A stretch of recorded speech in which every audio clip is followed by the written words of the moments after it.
Shravan special गर्भसंस्कार. बाळा, आज आपण ऐकणार आहोत महाकालेश्वर ज्योतिर्लिंगाची गोष्ट.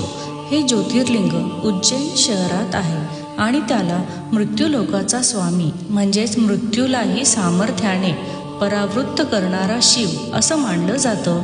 खूप पूर्वी उज्जैनमध्ये एक यशस्वी आणि धर्मप्रिय राजा राज्य करत होता.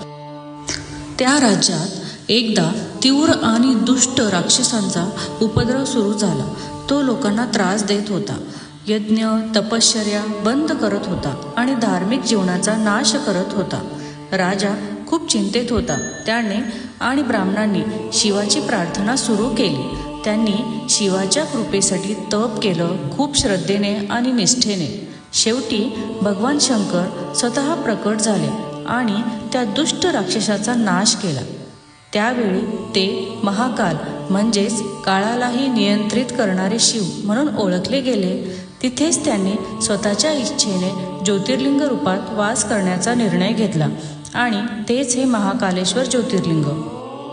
बाळा, महाकालेश्वर हे देखील 12 ज्योतिर्लिंगापैकी एक आहे. ही गोष्ट आपल्याला शिकवते की धार्मिकता, श्रद्धा आणि सत्याचं रक्षण देव स्वतः करतो.